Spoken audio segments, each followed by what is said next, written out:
Right, it is the very first Monday of September. This is the 2nd of September 2024. Karibu sana to Morning Cafe. My name is Freddy Ndimuli. Na mina shangaa, watu wanatoa wapi nguvu ya kukuja gazi leo? Talk to me directly. Stanley, before we started, I thought you were hesitating. You were not sure whether you should come on set. I understood. But umejaribu umengangana. Ai, una nguvu bro. Una nguvu bro. It's a new week. Jana. It's a new week. It's a new week. We're going to be discussing new matters. It's a new month actually. Happy new month, ladies and gentlemen. And speaking of which, the fact that we are having State of the Nation. Yes. We'll talk about State of the Nation. This is a usual Monday crew. Don't worry about it. But we'll be talking about sports. Yes. Ladies and gentlemen. But then again, this is a new offering we have. Ladies and gentlemen, the debut Monday Blitz coming to you. Shatta Boy as well as Fred Arocho will be telling you what happened the previous weekend and the signings, Misha. No, I love this. That they will be analyzing exactly what happened yesterday. What exactly happened yesterday? Team ya Kiburi at the Theatre of Dreams. Bao tatu bila jibu. Jana usiku. It was painful. I felt painful. I wasn't sure you would make it work, but it's good to see you. It was very painful. Yes. Oh, yes. We'll be talking about that on Monday Blitz. You don't want to miss that. On the headlines, misplaced priorities is what Fred is having this particular morning. Misplaced priorities. We should be talking about State of the Nation. Anatukumbusha venye tuliumwa. That's a big headline of the Standard. That we'll be coming back to take a look at what exactly they say. They mean when they say misplaced priorities. World Bank, IMF hit back. Hey. Anauliza maneno ya odious debt. Kiona hapa IMF na World Bank unaanza kuogopa. Hawa watu hakuange mchezo. Shame over bursaries. Matters Education still headlining. So quite a number of MPs have their images on the front page of the People Daily. We'll be coming back to take a look. What kind of shame is this they're talking about? On the Star, new audit uncovers financial drought in schools. Matters Education as well. Yeah. Yes. And an image there of Mombasa tycoon who was cremated yesterday. Yes, Hasmukh Patel. You can see someone just distraught at the site. Anyway, that's a Star. Wapigania uhuru. Tunaomba muzingatie. Unaweza sema ni wapiganiaji uhuru. Hapana, hawa si wapiganiaji uhuru. Wanapigania uhuru. Uhuru wa Kenyatta. Uhuru mtu lakini si uhuru. Wapigania uhuru. Habari kuu kwenye kurasa wa mbele wa Taifa Leo, tutarejea kuongezea hayo. On matters business, how profiteers are making Kenyans pay more for gas. They're gaslighting us. Right. Regional matters, the blood factor in your health. This is the headline in Uganda. Yeah. On the Daily Monitor, this is the neatest paper, this region. They have, and they always have these special reports. They go in depth. Yes. They don't just come and say, oh, Museveni said this and Besigye was beaten yesterday. And particularly matters health. I love how they give you coverage on health matters. So they say medical experts and research reports say one's blood group can impact health, with some types more prone to certain diseases, while others enjoy enhanced immunity and could even dictate aging patterns. So it could all be in your blood type. Yes. Pages 4 and 5 of this paper. This is a story I would want to read on the Daily Monitor. Interestingly, ukisimamisha watu kama watano kwa CBD Nairobi, uliza what is your blood group. Most people do not know. Anafikiria ni ile grade alipata KCSE D-. Hakuna blood group. Most people do not know what their blood group is. It is very, very vital to know your blood group. And I wanted to know how much it is in terms of Kenya shillings. I don't know. You can see Ugandan, it's 2,000. Ugandan and 1,800 Tanzanian. They've even given, Kenya shillings 107. You can actually buy this. 107 Kenya shillings. You can read more about blood group A, B, AB, O, and maneno ingine. Still in Uganda, take a look at the new vision. Government lifts ban on recruitment, but only entities with budgets to be cleared. Payroll analysis kicks off. They've been having the same debate as Kenya, a ballooning wage bill. So they say government departments should not recruit, but they've lifted the ban. So kama kuna budget unaweza andika watu kazi. And I like Kaguta Museveni's fashion sense. You might identify me in one of the photos there. With a very big, what do you call that? Military fatigue jacket. Oh, yes. Museveni asks mothers to support government school feeding plan. Matters Education still big news in Kampala.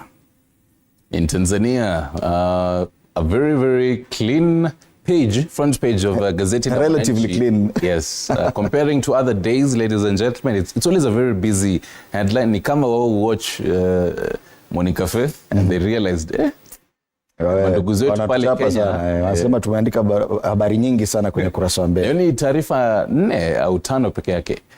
Taarifa kuu, tuko imara miaka 60 ya JWTZ. Rais Samia taja msingi wa uimara wa jeshi hilo na maboresho yaliyofanyika, akitaka matumizi zaidi ya teknolojia. Kumbuka waliotumikia jeshi, mkuu wa majeshi ahidi weledi zaidi, akisifu ushirikiano kutoka kwa wananchi. Alafu hapa kuna picha ya wanajeshi wa Tanzania wakifanya ile drill pale. I remember the last time Ugandans tried this. They got a lot of roasting from Kenyans. So I don't know if we have any images or videos of Tanzanians doing this. They were marking 60 years of Tanzanian People's Defense Force called TPDF. And finally, in Tanzania, the front page of the Citizen, they say why South African retailers tend to struggle in Tanzania. So apparently supermarkets are still a largely alien concept to the vast majority Tanzanians who prefer to buy groceries and other essential items from smaller shops near their homes, according to analysts. Wana prefer kuenda kwa mama mboga pale, yes, instead of cliche, enda supermarket, nunua spinach, nunua Kenya and all that. I think especially when it comes to foreign like Carrefour, Mr. Price, Tanzanians are not really keen on that. Yeah. Meanwhile, we are modernizing our military, says Samia, as TPDF clocks 60, and that's the interesting image. And this is the second time we're seeing Mama Samia Suluhu Hassan in military fatigues, and she's looking really good. Kuna sema our very own should... Atafika hapo. Oh, second time. Atafika hapo, akiingia second time hivi. Straight. Yeah. There's a big news in Tanzania. I don't know why we missed out on the East African, because the stories there are very interesting. You know, Egypt donated quite some serious military artillery to Somalia. And now Ethiopia is not sitting pretty. Anasema hapana, kama wanajaribu kuleta vita hapa. If you saw the image of what Egypt donated to Somalia, even you would be worried. Yes. Well, those are the dailies this morning. I'll coming back to the cartoons later on. Let's take a look at the traffic situation. But we had already done this. Yes. And as far as traffic is concerned, Monday morning traffic looking good. Leo hata Jogoo Road haina pressure sana. Wapi hiyo Jogoo Road kwanza? Ni kama tumeangalia upside down. Yes. Jogoo Road should be there. It is. A normal traffic on Jogoo Road, nothing unusual. Pale Kwele roundabout ya Isli, pale Makadara Mbotela, pale City Stadium, kawaida tu, nothing out of the ordinary. Ukiingia town, ile traffic ya pale Haile Selassie Avenue going towards Machakos, hapa karibu Marikiti, August Memorial 7th Memorial Park hapo imeshikana sahi. People are traveling, getting into town, leaving town. Hiyo ni kawaida. Nothing much to report from that end. Pande ingine, now you see, this must be a problem, because this is after the interchange, but it's building slowly pale Pangani. So imeanza kushika sahi at 6:10, so inashika hapa. So if you're using Thika Road and Kiambu Road, expect some slow traffic around Pangani, but that's just the usual. Kwingine, nothing much to report about. Expressway is looking good from both sides of town. That's Mombasa Road, and from the other side, Wayaki Way, it's looking good as well, getting into town, so nothing much to report about. I checked Langata Road. It's also looking good. Nothing much there. So traffic situation, normal. Nothing out of the ordinary this Monday morning. All right. Hiyo ni kukuambia ukitaka in case ulitwa meeting na ka interview, ukaambiwa ukue hapo by 8 a.m. sharp. That's the traffic for you. And just to know what you're going to be wearing even as you leave the house this morning. In Marsabit, if you're around those areas, it is 16 degrees Celsius right now. It promises to get warmer than that, as high as 24 degrees Celsius. And just to give you an overview of how the week is going to be looking like, relatively warmer, highs of, I think the highest for this week, if you're around there, is 28. Let's take a look at Kule Nyanza region. Rais aliwacha joto kweli. Rais aliwacha joto, and yes, definitely. 21 degrees, though it's cloudy, and it's going to remain cloudy until the midday. And then after that, highs of 27 degrees. Hakuna mvua leo in Kisumu City. Tuangalie Mombasa. Leo tumesahau ile kalamu yetu. In Mombasa, 23. Can you imagine that? This very early in the morning at 6 a.m. Though some light showers in Mombasa. It's going to get as high as 28 and then drop kidogo to 27 with some light showers. If in Mombasa, be keen on that. But then this is always one of those amazing weathers. Ni manyunyu lakini bado temperatures equals high. And finally in Nairobi. We have Nairobi yes, there. in Nairobi. County 047. Tuangalie kama utakuwa unabeba jacket leo asubuhi. You may need it into the mid-morning hours because it's going to be cloudy. This is Nairobi and its metropolitan regions. Also an overview of the week. Tuesday might be cloudy and Wednesday some light showers, but nothing major to really report on for the weather today. We expect Kenya Met Department to give a week forecast tomorrow, so stick around for that. That is how things are looking like when it comes to the weather. A quick update on the diary today. Deputy President Rigathi Gachagua will be commissioning the Foreign Travel Management Information System and the Presidential Directives Management Information System at the Kenyatta International Convention Center. This is happening at around 8:30, so stick around for that. And also telling us what this particular information system means. That and a lot more in our news bulletins as well. And talking about presidential travel, the president is actually in China. He left yesterday evening. He's attending the China-Africa Summit in Beijing, China. And this is the second time after the protests in June that the president has left the country. He did so sometime last month, went to Kigali for President Paul Kagame's inauguration. Now this time at least ameenda mbali kidogo. At least a pilot ameenda China. Pilot tuseme sasa amerudi. Wale walikuwa nasema ati president sasa amefungiwa state out. Mutasema nini sasa? Mutasema nini? All right, that's as far as the diary is concerned. Yes, and on today's history, so apparently on a day like today, back in 1924, oh yes, take a look at it. Yes.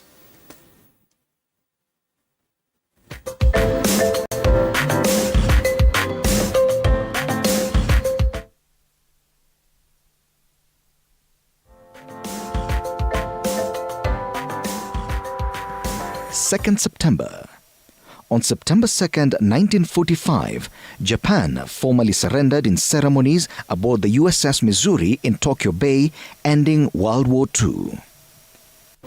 Right, and also just to add on that one as well, in 1924, second President Daniel Moi was born on a day like today. Are you sure he remembered his birthday? They just picked a date and said, it will be that day. To say many years, because archives say it is that particular day. Right now, though, let's get deep into the newspaper review and take a look at what is happening. We start off with the Standard. As you try and get the Standard on the screen, they say misplaced priorities. That's a big headline on the front page of the Standard.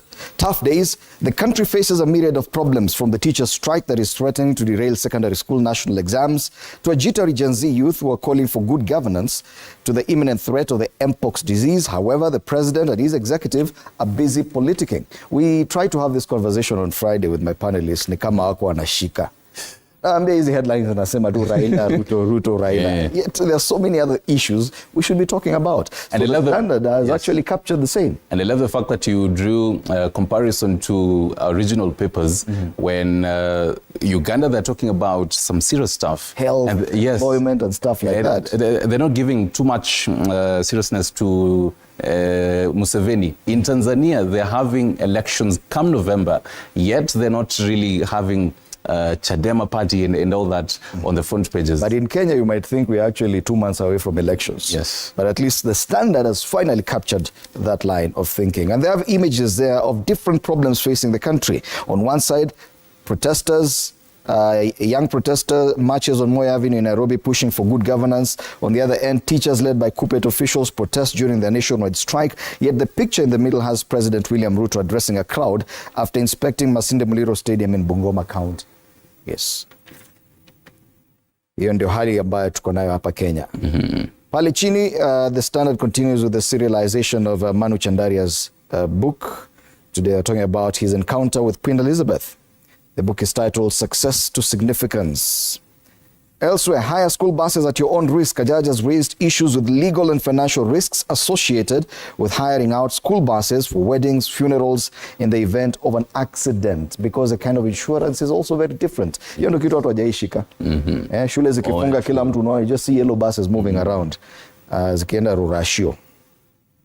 Elsewhere, Mudavadi's star shines brightest.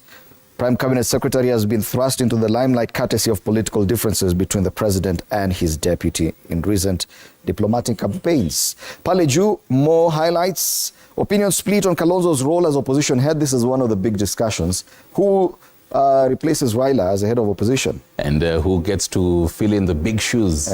One of the cartoons clearly depicts that vizuri sana. We'll come back to the cartoons later. Africa heads eye loans in China. Yes. President ameenda huko, kumbe ni loans zinapatikana. New food safety laws underways, and tukiangalia maneno ya sporti sasa, habari kuu pale, Palace holds Chelsea as Newcastle sinks Spurs, ningeongeza ingine, and as Old Trafford, the theatre of dreams. I knew you were going there. He's left in tears. That was painful. Messi leo watu wengine wamekuja kazi aje. Poleni lakini. That's the Standard this morning. On the front page of Daily Nation, they talk about World Bank, IMF hits back.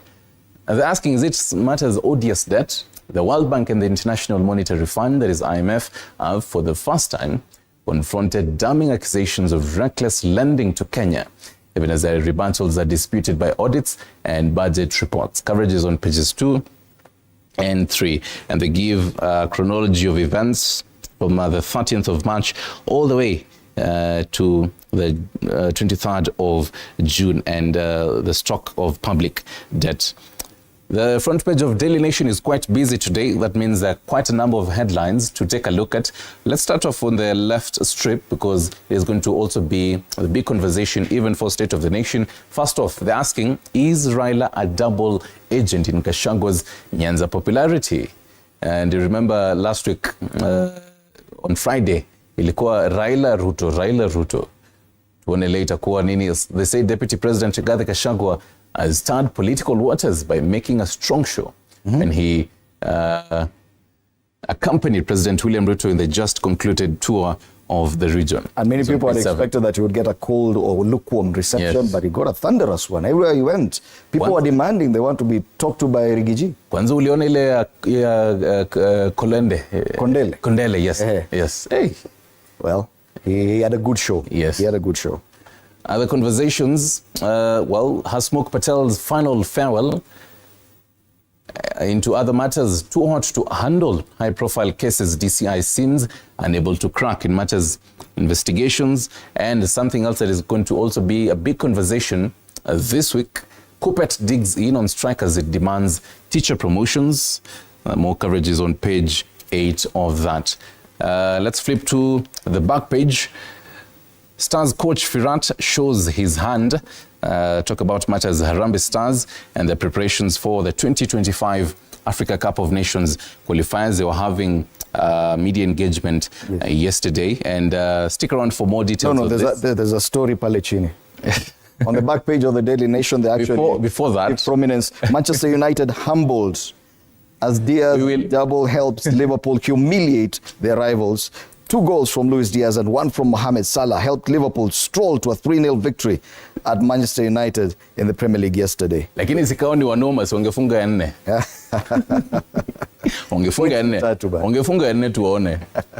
Hiyo tuliwachi, you know, tulikuwa tunatembesha Zaxi na the new players, tunaonyesha this is Old Trafford. Shame over bursaries is a big headline on the People Daily this morning, and they have images or pictures there of 8 members of parliament: Caleb Amisi of Saboti, Wario Ade of North Hor, Paul Abor of Rongo, Oscar Suri Kapseret, Mwangi Kiunjuri of Laikipia East, Charity Kathambi Njoro, Alice Nganga Thika Town, and Peter Masara Suna West. They call it a scandal. Yeah. Auditor General reveals that while some of the candidates given education cash could not be traced, CDF committees didn't approve crucial support documents on vetting of needy learners, while others fail to produce acknowledgement letters from beneficiary institutions. Bursaries zinakuwa tu dished out. Inapeanwa tu, watoto wenyewe wanapata, hawaonekani, hawajulikani, no documentation. Hapa ndio shida iko. Shame over bursaries. Oh yes. There's a very interesting story though, on page 18 on People Daily. They say my wife's lack of interest in sex is tempting me to cheat. Wamefikisha kwa front page. Yo ni kama Shiksha tatuambia on Wednesday on relationship Wednesdays. Yes, there's this very sad story in Meru where Meru parent visit ends in darkness after 12 perish at the Nithi Bridge. That's a very sad story. Oh yes. Black tax, why we don't want to send our cash home to relatives, is another story. And the People Daily has a very varied front page. I think they are very interesting stories today. Yes. That's the People Daily. On the Star, new audit uncovers financial rot in schools, matters education, making big news. They say head teachers summoned by MPs over funds issued to institutions, saying concerns include illegal fees, irregular withdrawals, use of public fund to bankroll Kesha. Now, if you put the story alongside the one of the People Daily, it's still the same MPs who are now demanding accountability from head teachers, yet they are also wanafanya maneno yao. They've been implicated in the same.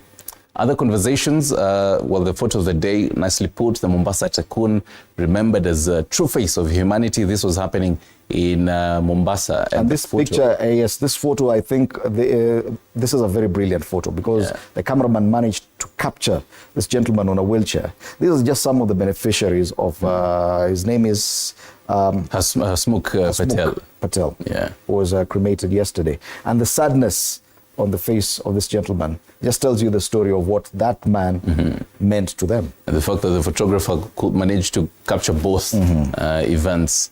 They say a photo tells and has 1,000 words. On the bottom strip, matters health first of all, and you'll realize Mpox was also big in Uganda as well, and I think Tanzania also made mention of the same. Global rush to procure Mpox vaccines as Kenya reports its fourth case. Is it Nigeria which has already received the vaccines? Okay. Yes, so Kenya is also really waiting to see this vaccine zitafika ama zitaenda kama ile. You remember the whole COVID Jack Ma aliwaambia haya nimedonate kwenu. Watu wanaenda airport unapata sema makosa ilifanyika. There are about a couple of kits hazionekani. Into matters politics, Azimio parties have picked me as 2027 flag bearer. Kalonzo. The debate of replacing Raila Odinga. A 40-year-old man is seeking help to remove bullets lodged in his chest for 17 years. We anatembenga tu na risasi, anaitwa risasi. So it reminds of ile cartoon and this is from the post-election violence actually. 17 years later, actually is serious. It is very. It reminds of ile cartoon ya last week ya Raila akisema amebakisha risasi moja. Huyu jamaa anatembea na risasi zake. Ruto and Raila to attend key China meeting for all African presidents. So you wonder, okay, all African presidents, but Raila Odinga is there. Yes, President William Ruto is actually in Beijing, China, for that meeting. Finally, wapigania uhuru. Na tulisema tuwe careful sana, tuwe makini sana tukisoma habari hii. Nasema wapigania uhuru, si wapiganiaji uhuru, wanapigania uhuru, wanang'ang'ania. So anasema Kalonzo asema anaungwa mkono na Uhuru katika juhudi zake za kuokoa Kenya mwaka 2027 kutoka kwa Ruto. Huu ni utata. Kalonzo asema yeye na Uhuru hawaungi serikali ya Ruto, huku Raila akidai Kenyatta ndiye aliyemtaka aokoe serikali ya Ruto. Kila mtu anakuota Uhuru. Ni Uhuru alisema ama ni Uhuru alisema kingine. Habari yenyewe pale kwenye ukurasa wa mbele. Vidokezo zaidi, Kuppet wakaa ngumu, viongozi wasema mgomo utaendelea hadi matakwa yao yatimizwe. Na title deed zaibwa kituoni, vijana wenye silaha wavamia kituo cha polisi Kajiado na kutoweka na vyeti zaidi ya 400 vya ardhi inazozaniwa. Pale juu, Chelsea wapigwa breki, Man United na Spurs wakilizwa. Hao walingojea mpaka game ikaisha. Ndio wakuja waambie uchungu yenu asubuhi ya leo. Chelsea yapozwa na Palace, Spurs na shetani wekundu Spurs na Shetani Wekundu wakifanyiwa mazingaombwe. Ile mlifanyiwa Man United kile walifanyiwa ndio inaitwa mazingaombwe. Waliona mazingaombwe jana. Tungoje Monday Blitz tupate more. Of course, more discussions on Monday Blitz. Yes. Matters Sports, mazingaombwe. Ruto atoka Nyanza na kupaa China. Hii ni ziara ya kwanza ya rais nje ya Afrika tangu maandamano ya Gen Z nchini. Sasa hii kuna muscle anaweza enda hadi China. Mtasema nini Gen Z?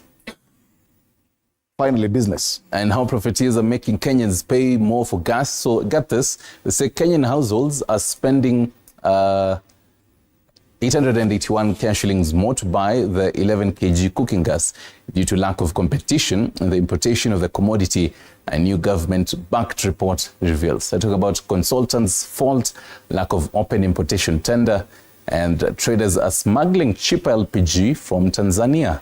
Wow. Yes. Other conversations, KQ tests banks with another debt for shares swap offer. And they have a photo of Kuppet, which refuses to call a strike. That is in a nutshell of what is on this paper. On the ticker, there's an interesting one there. Corporate loan defaults soar as auctions blocked. Commercial banks are posting a rise in loan defaults from corporate clients as lengthy court processes slow down the sale of collateral to cut the stock of bad debt. It's an interesting one. Mm-hmm. To the cartoons now, and start off with the one on the Standard. Yes. You know the way, yes, when he was minority leader, he used to very seriously criticize the then Minister for Energy, and this is Opiyo Wandayi. Back in August 2023, he said the blackout shows incompetence and requires heads to roll. Mpaka kaeka firimbi akapiga. That time he was minority leader. Sasa he's in charge, ako kwa giza tayari. A year later, only a year later, how things change. Exactly. Ikazi si rahisi. Nimeona wanasema online wanasema vile alikuwa anasema resign, someone must resign, hata anaambiwa resign. Resign, yeah. That's a standard. Observe road safety, and this has to do with conversations earlier this year, ladies and gentlemen. You remember us having these conversations and telling you drive safely and observe the road safety rules. And it seems as if right now ni kama tumeanza tena kulegea, especially coming from that tragic accident at the Nithi Bridge in Meru, that claimed 12 lives. So the cartoon on the Daily Nation is dedicated to a call for Kenyans to observe road safety. Sawa sawa? Yes. Tujichunge mabarabarani. On the Star, that conversation on the big shoes to fill. The shoes are the opposition, and the gentleman there sitting is Raila Odinga, na anakupima mguu, anaona okay, wewe ni size 2, we labda uwezi toshea. Aya, next. Hizo viatu ni kubwa pia. Very big shoes to fill. And he has worked with them for many years. Yes, I can see even Jimmy. Oh, that's Jimmy. I was Jimmy Wanjigi on one side, Pia is also trying to fill in the shoes. Yeah. Kalonzo claiming that he is the one who's supposed to fill in the shoes. Yoni anachungulia anaona ai. Amekaa huko nyuma. Hawakumuongezea sufuria kwa ikatu. And finally, on the People Daily, na jamaa wa Murima, anaangalia, anachungulia, anaona watu wanazungumza huko Nyanza behind closed doors. Anasema, I suspect someone is eating my share. Do anything, lakini usifanye nini, usiguze nini? Usiguze Murima. Yes. All right. Those are the conversations coming up for State of the Nation. The Monday Powerful panel will be right here to just tell us the kind of events that have been happening over the weekend and what to expect and anticipate this week. All right. Do stand by for that and be part of the conversation as well through our social media pages on X at TV47 News and on Facebook TV47 Kenya. And remember, at 8 a.m., Monday Blitz makes its debut right here at TV47, discussing matters, sports, especially football results coming from the last weekend. Na maswala ya mazinga ombo ya Manchester United will feature prominently, so do stand by for that. Let's take a break now. Oh, yes.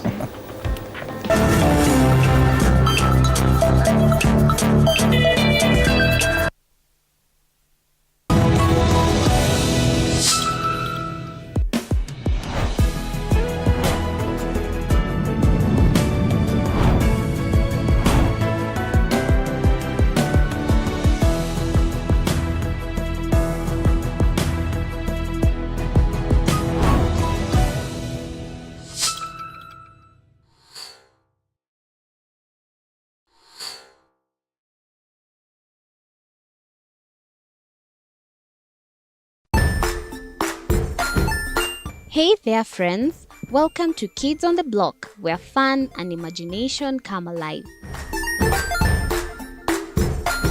We dive into magical world filled with exciting adventures and awesome friends. What position were you in? I was number 2. What position were you? Number 1. He decided to cross the bridge by his house and look for food on the other side. We're going to do half cup of chocolate chips, and the other one, we're going to do half cup of the blueberries. So, grab your imagination hats and get ready to explore with us. Join us every Saturday at 9 a.m. for new friends, amazing stories, and tons of laughter.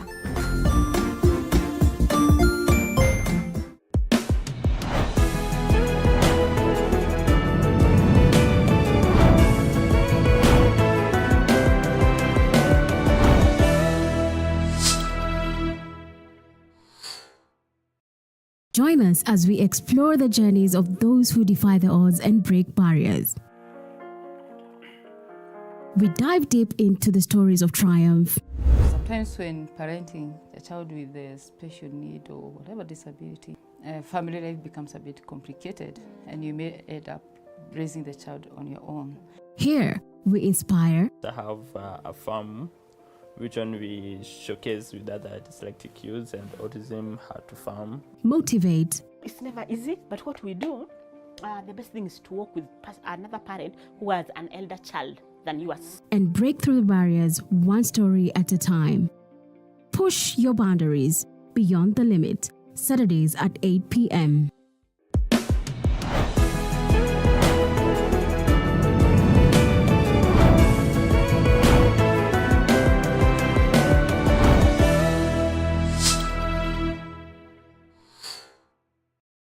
The Grind, where business meets brilliance. It's not just about the ideas. I was working as a shampoo boy.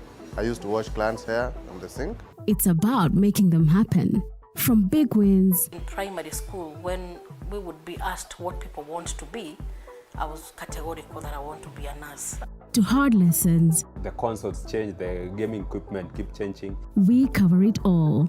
Tune in to The Grind, where every episode is packed with insights. The person who is serving customers, always be a customer-centric. Strategies. When you pay attention to detail, you get luxury items. And stories to fuel your ambition. Don't just dream it, grind it. Mondays at 7:30 p.m.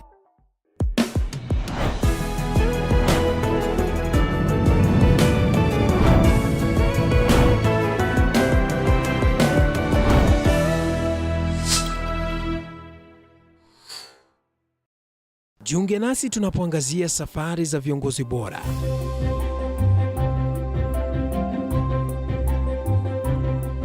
Kutoka kwa ushindi mkubwa hadi masomo magumu. Wakati wetu kwamba wasichana si wa kusoma, ni wa kuolewa, ng'ombe ipatikane, wazazi wakuwe watajiri. Tunashughulikia yote. I wish I were a better investor. My parents taught me how to look for things for myself. Tazama Mfahamu Kiongozi, ambapo kila kipindi kimejaa maarifa, mikakati na hadithi za kukuza azma yako. For me to succeed, I have to fight. Kila Alhamisi saa 1:30.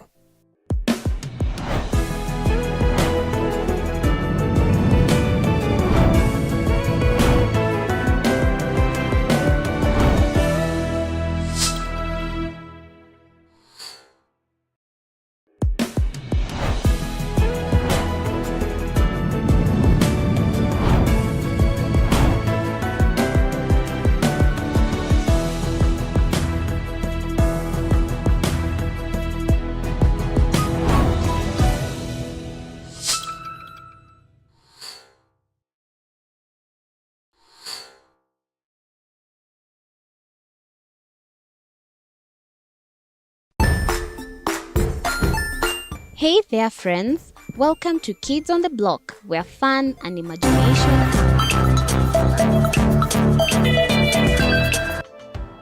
All right, you're right on time for the State of the Nation right here on Morning Cafe at TV47. My name is Freddie Ndemuli.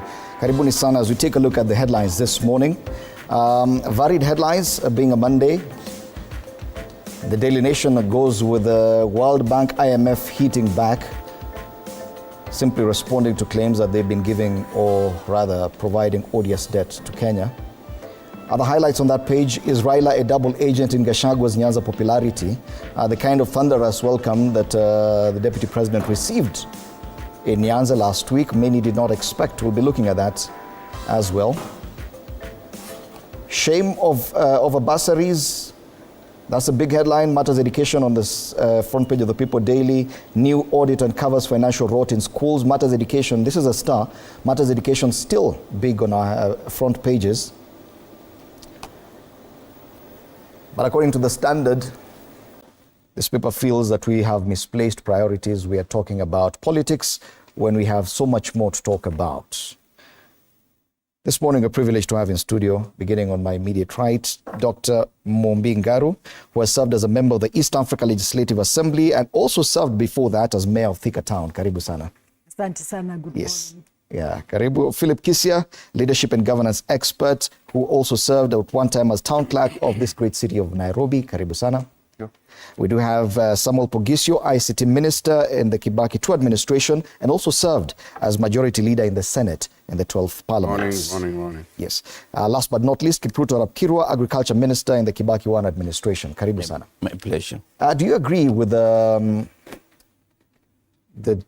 headline on the front page of the Standard? And because last week we saw a lot of Raila, Ruto, Raila, especially during the visit by the president to Nyanza. And earlier on, before that, the official launch of Raila Odinga's AUC chairperson's bid. And the dailies last week were just political. And I remember raising this issue with my panel on Friday. And the Standard appears to have picked it up as well, that we are facing so many problems. Of course, there's a debt issue. Teachers are on strike as we speak. And we've just come from a very dicey situation with the Gen Z protests. MPOX is also a big discussion, yet we appear to be discussing politics each and every day, and even the executive appears very keen on tackling politics, especially with that trip to Nyanza. Dr. Ngaru, what is your assessment? Could we be missing the point altogether? Good morning, friend. It has always been politics. It has always been. There's nothing new. Maybe the hype for last week was on the higher side. And the launch of our party leaders' bid to the AU was important to us, and even for the country. It has not been done before. And I think it was a good thing, and it sets the pace for how the campaigns will go. The trip to Nyanza was expected. Homecoming, so they call them. It has been there before. But I think the reason why this one looks extraordinary is because of the broad-based government. And then, of course, there was an expectation. And the expectation could have angered people to just look like it was politics.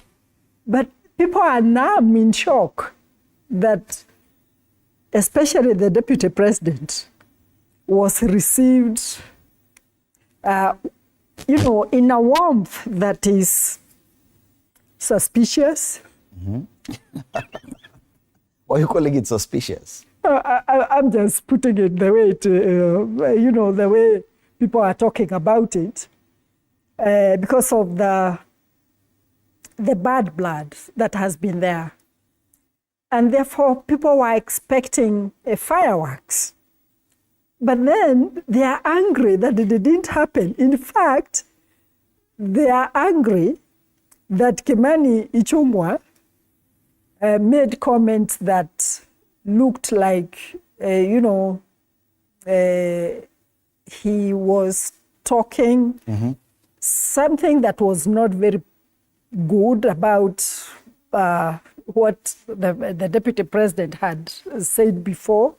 and now people are angry at Kimani Ichung'wah. So it's a mixed reaction that the expectations were not met.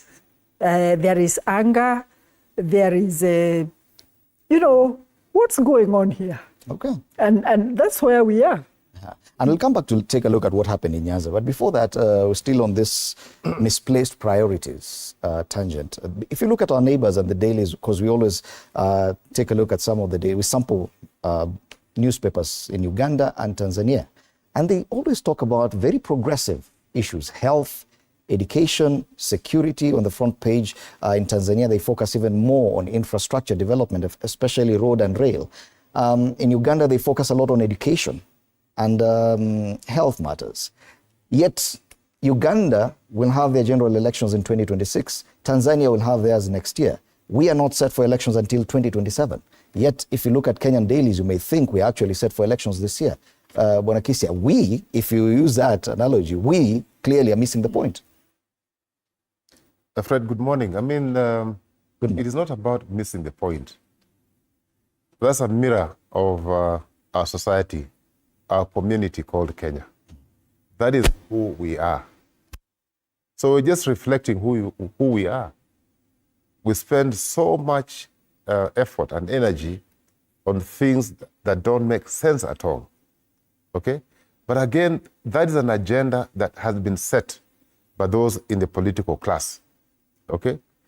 To preoccupy people with things that don't add any value, things that cannot help them in whatever way. Okay? So our people get so much consumed in politics, because that is the agenda that has been set by those who are driving politics in the country. But I will not even blame the people. I will not even blame the ones setting the agenda. I'll blame you, the media. Mm-hmm. There are so many things that are happening in this country that need to be reported, that need to be highlighted. I think the question should be thrown back to the media. Why does the media spend so much time and effort on politics? Mm-hmm. Why?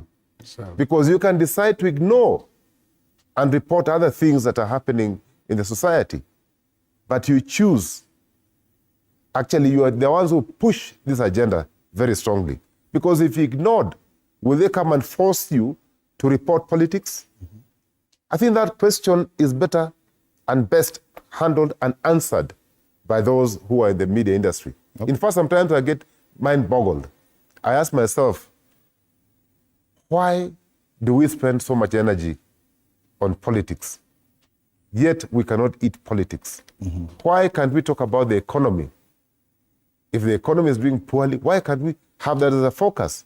Okay. Once in a while, when the broad-based government has done something good, why can't that be reported? We spend all right. I mean, so I think, Fred, you are best suited to answer that question. Well, Pogisio here has been a minister for ICT. And do you agree with that assessment by Kisia that it's the media to blame? Because it's only a month or two ago that it would appear Kenyans were very serious on the kind of conversations they want. Young Kenyans were talking about the economy, governance issues. Matters of education were also brought to the fore. We have a university funding model that many people would like to be discussed and clarity to be brought forth. But we seem to be preoccupied with the politics of the day, and that is our obsession going on. Do you agree with Kisia that the media is the one propagating this? Well, thank you, Fred. And even before I delve into that, allow me to pay tribute to this man who's a philanthropist in Mombasa. Is called Hasmukh Patel, or Hasu. I knew him personally, and I know that when something good happens, you know, the way he was received and so on, Mombasa, you know, he is one of those people who has really helped work with people. He's died, but his work lives on. I will come in at this point because, you know, I have very great respect for the view that my colleague here says is the media. The media is fed by current affairs, you know, whatever is current is what the media actually, and the media in this case has tried to balance, but the politics still comes out very strong because we in Kenya have very little respect for rules. You know, in Uganda, you cannot do politics, even if you wanted, before a certain time. There's a time when they say, now you can go. In Tanzania, the same. It's here that we don't keep any rules. We are campaigning from the first day to the last day and then start again. So, and it's led by the leaders themselves. It's not even led by anyone less than the president of the country. So it is amazing that we are campaigning on a full-time basis. And so attracts the media. The media has to report that because it's a high-profile thing that goes on. But there are many other things that go on that should really get prominence in the media just to support my counterpart, my friend here. The whole issue of our country being in so much trouble, some kind of attention has to be diverted. If you are in charge of this country at this point, you would like to see do something that will divert the attention of the people.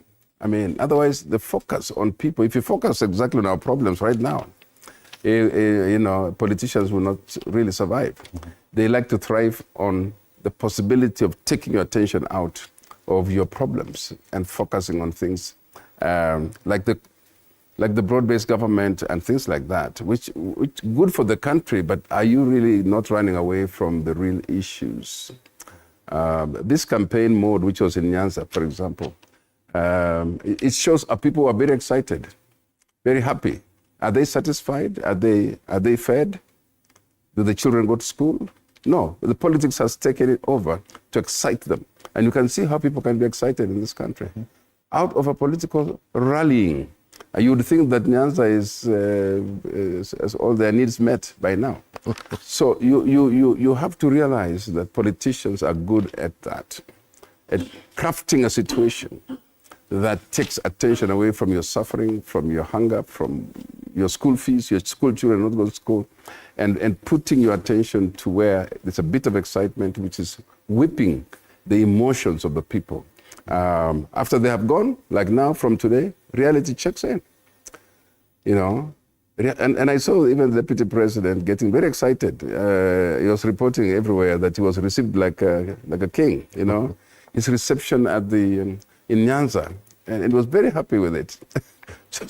But you see, that report back home that I was received very well is still just a political statement. Mm-hmm. What does it do to the people who are there, whom you are telling about how well you are received? Because you are the president, you are the deputy president of the country. The whole country is your region, and so yeah, I'm just like you say. I can say I'm fed up, but I'm not fed up because I know as a politician, if I were in that position under these tense situations, I would be thinking. My advisors will probably tell me, let's create a situation, a storm, something that would make people a bit forget their problems kidogo for a day or two.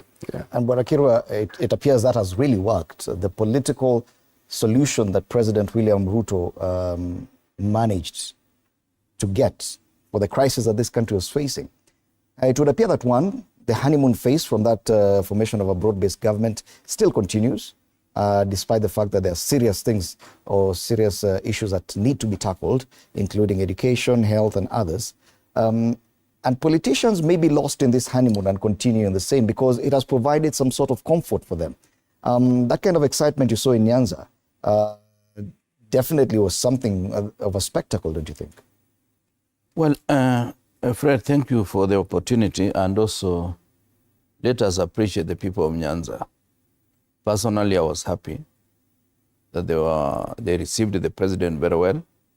and they also received his deputy, despite the situation that the two have not been talking on the same plane, especially when it comes to issues of Raila Odinga.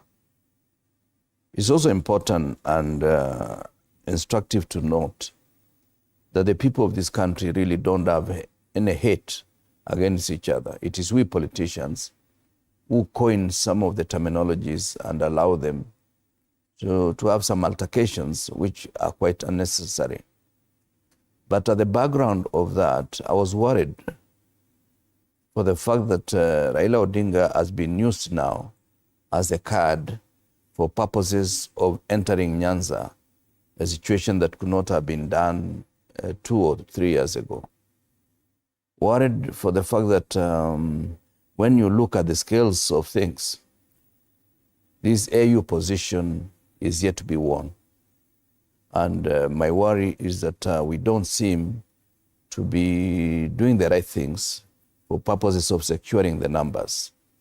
Today, if there was an election, I think they will go to round 2, round 3, and perhaps they might even postpone for another 6 months. So that worries me because it was very clear.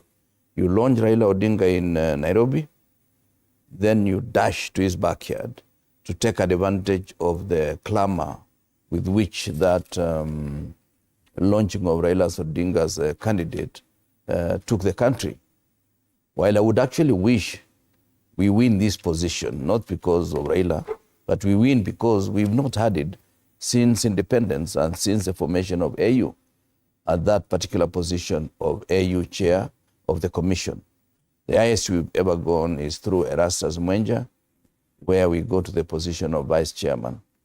And it's a position that we actually squeaked through. There was a lot of canvassing, and eventually the odds were against us because the chair of AU Commission at that time was from English-speaking country, South Africa, the wife of former President Zuma. Then Mwenja, also coming from Kenya, was seen that now it is English-speaking, taking all the 2 positions. Today, the situation may be actually unsurmountable, and I wish we could do all that it takes to make sure that Raila secures that position.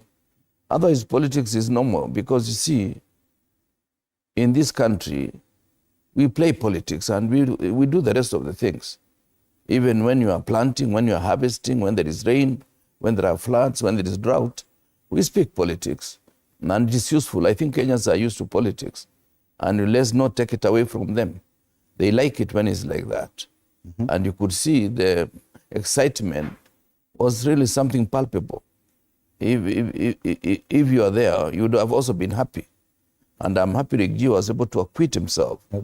But as to whether that can be turned into votes in the next election is another matter. Okay. Yeah. Let's stick with the AU and Bonakiro. I know you're knowledgeable in these matters because of diplomacy and the credentials you have. It would appear that this whole debate about even the bid by Raila Odinga to go to the AU is still about Kenyan politics. And we've tried to talk about this over and over again. Even the fact that President William Ruto, immediately after launching that bid, going straight to Nyanza the following day, says a lot. That probably that was the only intention, that probably even the Raila Odinga's bid for the AUC position has nothing to do with his credentials or his personality. It has more to do with local politics, that it is more convenient for everyone that happens. Don't you think that we're also trying to play local politics too much, even at a continental stage? I do agree. I do agree. And I would actually want them to engage on 3 things. One is the language. There is a Francophone and Anglophone. The second thing is religion, Islam and Christianity. Those are things at play. The third and most important is the position of Kenya itself. I can assure you, Fred, that if Raila does not capture that position, it has nothing to do with Raila. It has to do with the way we are positioned our country. One, we are a big brother within the region, but Big Brother always is hated by the younger brothers. Number two, we've been making some ambivalent statements when it comes to diplomacy. We've been very undiplomatic. The other day, we were fighting Sahrawi, only to renege on that particular position. The other day, we are claiming Israel is on the right track against Hamas. The other day, we were appointing ambassador to Hargeisa against the international protocol of the need for you to respect the integrity of your neighbor. That's why you had the president of Somalia was not here. And as to whether he's going to support us is a different matter. And the person who is against Raila, in my opinion, are some of those things to link on. But the worst is the fact that we don't seem to be supporting Raila fully. Mm-hmm. We seem to be using him as a ticket to win his backyard. Locally. The way I've always said, there are people who want the people without their leaders. You see, if I was to go to Pokot, for example, and I need the support of the people of West Pokot, I should be able to respect their leaders, starting with the Honorable Pokisho and other leaders in West Pokot. But we seem to use a leader and go to the backyard, and if there was a way even of finishing Raila or making Raila irrelevant, neutralizing him in whatever form, as long as the backyard is pleased with us, that seems to be what we are interested in. Okay. So my worry and really my prayer is that I wish former Prime Minister wins that position, regardless of the local politics. Right, and if it doesn't, the only other time that Kenya can do this is at least after 3 decades. Dr. Mumbingaru, are we not placing too much premium on our local politics, even on an issue like this AUC position? That we appear not very keen on the AUC position by the mannerism that we adopt as a country. If you look at social media, many people are saying they're not supporting Raila Odinga. Many Kenyans, they may not have the vote, but that's a discussion. Many people are criticizing his candidature. Many people say that the Djiboutian candidate stands a better chance. We've had the same from Bonakirwa here. Wouldn't it be better if we saw more effort from President William Ruto in as far as his AUC campaign, as opposed to campaigning locally, like we saw last week in Nyanza? Fred, give it to him. In local politics, there's no news if Raila Odinga is not a part of the news. It's good politics. Go to geopolitics at the AU. He has become another central figure in geopolitics. And therefore, it's politics 101, and it's good. What worries me is not about, in the local context, is whether the visit would translate into votes. It's too far to judge that. And sometimes we assume that people from a particular region may not understand or do not know what they are doing. About homecomings, I remember in 2002, when Mheshimiwa Kirwa was a minister, they are the ones who started this maneno ya homecoming during their time. 2002. I was still running a secretariat, a party secretariat for LDP. And we had even a plane crash where we lost a minister, and others were injured, and others died later. And then the same thing happened when the whole team escorted President Kibaki, the late, to Othaya, and so on and so forth. It's a political phenomenon. I was looking for a good word to use instead of madness. That has happened every... You would otherwise refer to it as madness, yeah? after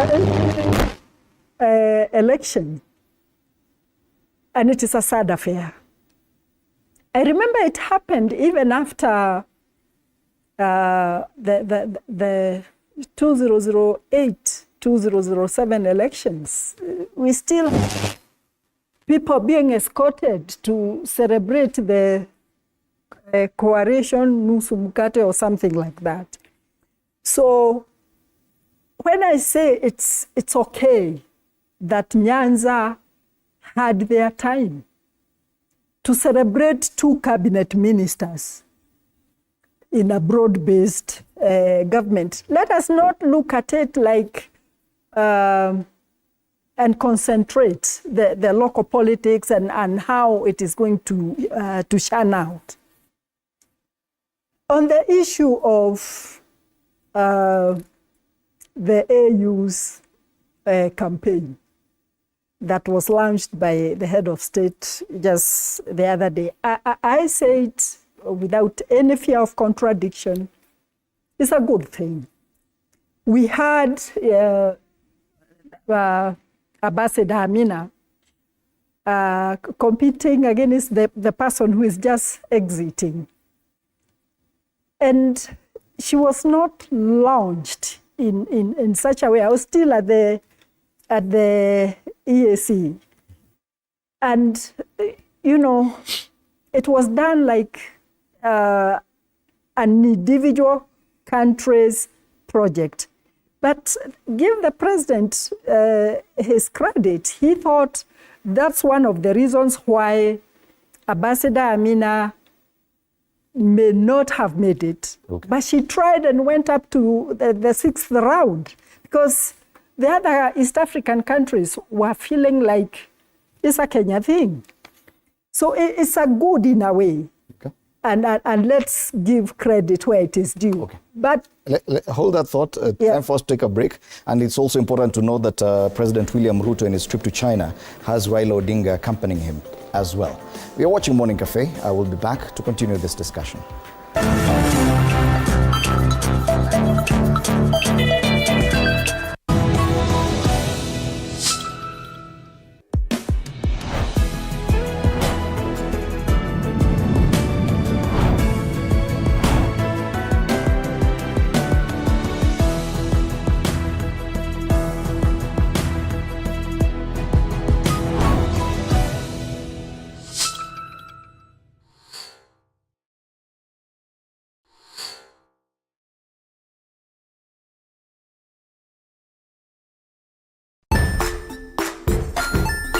Hey there friends, welcome to Kids on the Block, where fun and imagination come alive. We dive into magical world filled with exciting adventures and awesome friends. What position were you in? I was number 2. What position were you? Number 1. He decided to cross the bridge by his house and look for food on the other side. We're going to do half cup of chocolate chips, and the other one, we're going to do half cup of the blueberries. So, grab your imagination hats and get ready to explore with us. Join us every Saturday at 9 a.m. for new friends, amazing stories, and tons of laughter.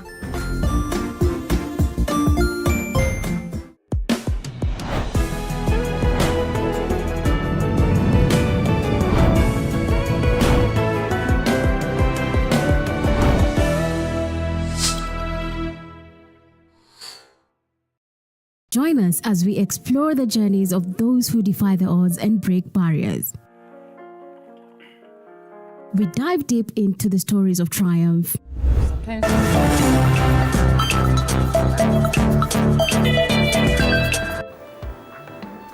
Welcome back. You're still watching Morning Cafe on TV47 with me, Fred Indimuli. I'm still in studio with Dr. Mumbingaru, Philip Kisia, Samuel Pogisio, and Kipruto Arapkirwa. Just before the break, Dr. Ngaru, you were still talking about Raila Odinga's AUC bid and how it plays into local politics as well. Yeah, thank you, Fred. I was just about to say that within a few days, the Secretariat at the Prime Cabinet Minister's office is in full swing. And I know, without any fear of contradiction, that there are other secretariats outside the government one that are already taking shape. I am a member of some, doing the strategies on how to move to the continental level, and also kind of establishing a friends of Raila Odinga who will be involved in campaigns for the AU seat in the different ranks of this country. We even have a global secretariat that is at its formation stage, that will bring other actors that are friends of Raila Odinga. As a week is not yet over, so it's taking shape. Okay, yet Bwana we've had more and more voices now coming out to talk about the prospects of Raila Odinga actually getting that seat. And many people, even with serious diplomatic credentials, coming out and poking holes on this campaign and saying, our candidate may be good here locally, but probably not at the continental level. And as he stands right now, he appears to be on back burner probably, or a second footing in comparison to at least one of the candidates, the one from Djibouti. Do you agree with some of his sentiments that probably our candidate is more about local politics and our intention even as a country is not really about AUC? Fred, yes or no? First of all, let me say this, that our candidate, in my view, has better credentials than the other candidates being presented by the East African region. And to be more specific, Djibouti. Secondly, our candidate deserves it from a personal level, from a regional level. Because if you look at the way East Africa and any African Union is, it requires somebody with extensive transformational leadership qualities. So somebody who will now move Africa Union from where it is to the next level. So Raila Odinga, in my view, presents those credentials. My challenge is what my sisters call the strategies they're putting in place and how our candidate has been presented in terms of launch.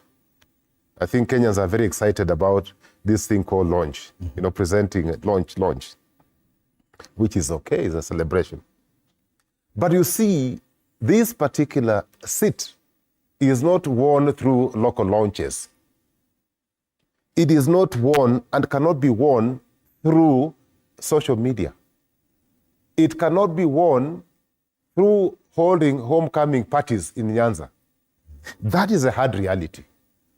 There is very serious work to be done. My biggest worry was when, it was actually a keen of the head of state, my very good friend, William Ruto, presenting a candidate for a continental assignment and then going very deep locally. You move from a continental assignment, immediately you go so local. And he headed to Nyanza. And I'm happy my neighbors and my brothers were celebrating. And Kiro says we must allow them to celebrate. But how and why should we allow celebrations to take place when we can see our son almost being buried? Why should we even allow people to dance and prepare a grave for our son? In my view, what should have happened is to critically look at the votes, the basket that we have. And we have 50 votes. They are not in Nyanza, they are not on social media. If we start looking at this critically, Fred, just look at the vote. Somebody's yet to, nobody gave an apology from Kagame. At least it was not made public. That's a critical vote. Remember, Burundi is French speaking. Supposing the French master speaks to them in French and tells them how to vote in round 2 or round 3. Then, of course, my brother has talked about the Muslim Brotherhood. How many states are Muslims? A majority of them. We seem to have avoided the fact, or conveniently avoided the fact, that Uhuru Muigai Kenyatta still has a say in the continental politics, the geopolitics. He has friends, I can tell you for free. Uhuru Kenyatta is very closely associated with the president of Central African Republic. We need that vote. We seem to have forgotten we have issues with the DRC, and that the challenges they had during just before election, there was tension between DRC and Kenya. Mm-hmm. But who could probably make sure that we secure that vote? Again, it's Uhuru Muigai Kenyatta. Then let's come to Ethiopia, our neighbor. Nobody even bothered to give us an apology. Mm-hmm. We don't know what happened. That's a critical vote. Look at the issues between, then we have our president who went to Ghana and promised them and said, you know what? He promised and said, support me for AU, I'll support you for Commonwealth. Mm-hmm. What discussion, who did he have that discussion with? He had that discussion with Nana of Ghana. The possibility that Nana will not be on that seat in another few weeks are very high. So, diplomatically, I think we lost it. Now that we know, or maybe we didn't know, but now that we know that there's a problem and there's a likelihood that that vote we may not get, who is now engaging Mahama on the sides? Who is likely to take over from, Mahama? Who is likely to take over from Nana? Who are we positioning for the deputy chairmanship and so on and so forth? I think, really, if you ask me, Fred, our strategy was too localized, and forgive me for being a bit, careful and cautious about the way our president and our candidate is being presented for a continental assignment. I think, if you ask me, Ruto is a very shrewd and sharp politician. He is like a prince waiting for the king, the father, to die so that he can inherit the throne and the young wives. Okay. But Apogisio, this kind of skepticism that we get from Bonakisia is what is prevailing online.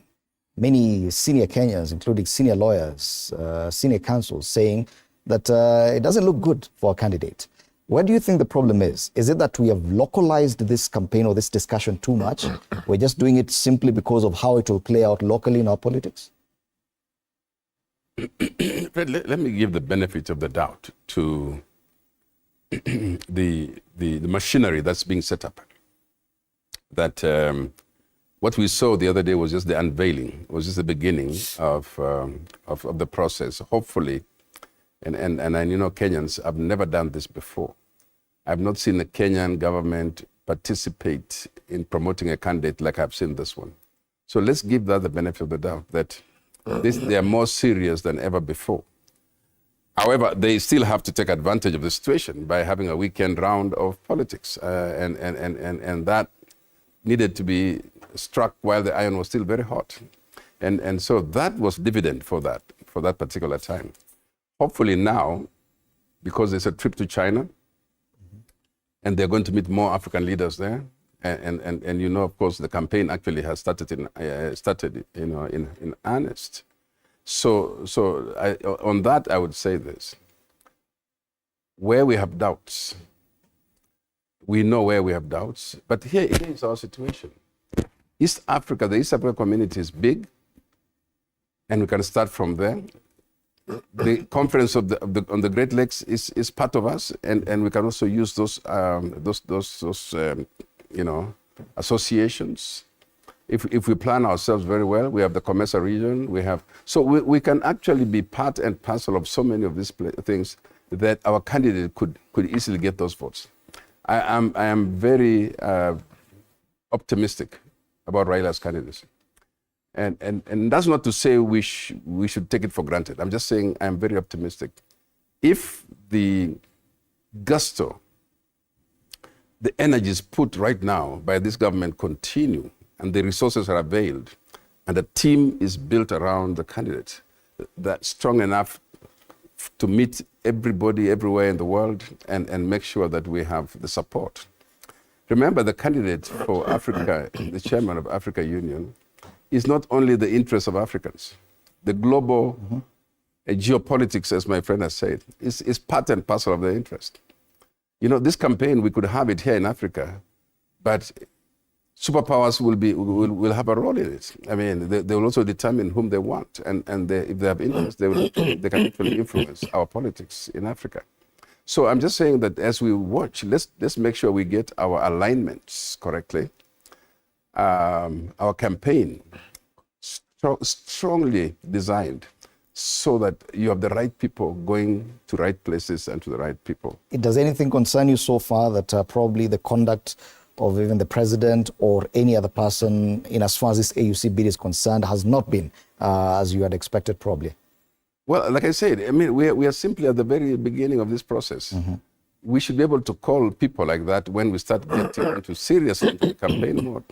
And fortunately for us here, we have an insider who will tell us exactly whether we are sitting pretty or not. Okay. And our insider is also an advisor. So when we have a person like that, we can always rely on what we promise. I think the factors that Honorable Kirwa stated before, our weaknesses, are very important to take note of. We know where the lacunas are. We know exactly where, if we don't play our cards well, the biggest rival is a guy from Djibouti, and he's playing cards that we could also play. I mean, if we really plan well, his cards, we can also play those cards. Because he's also trying to get into East Africa community. He's also trying to get votes from here. Who says that he monopolizes the religious connections or even the Francophone connections, and so on and so on. So, I mean, it's all about how we calculate our moves. We all see the weaknesses. We all see the lackluster support in some people who are just playing politics. But I tell you, knowing who the Prime Minister Raila is and knowing how he has built a network around himself, around the world, I am very optimistic that this is one candidate that Kenyans could score. Okay. And Bwana Kirwa, if probably we're focusing too much on some of the weaknesses we may have, I think it's Bwana Kisio who suggested that we could have a strength in the person of the retired president, Uhuru Kenyatta. How does he play into this? How come he has not talked? If at all Uhuru Kenyatta was to take up this campaign, definitely that would be a plus for Raila Odinga. We're seeing here one of the local dailies talking about Taifa Leo kwenye ukurasa wa mbele wanasema wapigania uhuru. It's still about our local politics. We're seeing Uhuru Kenyatta more as a pawn in local politics, in Azimio, in Mount Kenya region. The best, he could be a bigger asset in such a campaign, don't you think? Yeah, I do agree with you, Fred. When it comes to such a time, we should be able to forget our differences. And that's why I'm saying Raila, the person, is a very good candidate. But that's not enough for him to win. Because we need to talk from the same side, and we need to be honest. I know the person in government who perhaps believes in the story is Musalia Mudavadi. But I cannot say the same about the other people within the government. Some are actually doing it for purposes of posturing, to demonstrate that I've tried for your son. He may not have won, but my intentions were noble. When I know the truth is the other way around. He does not wish Raila to win. I don't have to name names. And number two, you see, language is part of culture. And what I've known, and I've had the opportunity of traveling out of this country and interacting with many people from Africa and the rest of the world. And my 4 years in Addis as IGAD Special Envoy to Somalia Peace and National Reconciliation gave me the opportunity to understand. We campaigned for Erastus Mwenja, and it was something an uphill task. When it comes to language, people gel so fast. Who knew Faki before he became AU Commission Chairman? He was just a Prime Minister of Chad, a country that does not really carry a lot of weight in terms of Africa. But the language was something, the French-speaking people demonstrated a lot of presence in terms of campaigning for him. And Kenyans, we just waited and we thought we were going to campaign in Addis Ababa as if the people in the street are going to vote. My strategic thinking when it comes to this issue of Raila, we should be able to neutralize the candidate and negotiate for another position for him. He's a very nice guy. When I was IGAD Special Envoy, he was Minister of Foreign Affairs of Djibouti, and I know him personally, but I'm not suggesting that I should be part of the team to campaign. But what I'm saying is that we need to talk to him. He's much younger than Raila. He has another day to fight.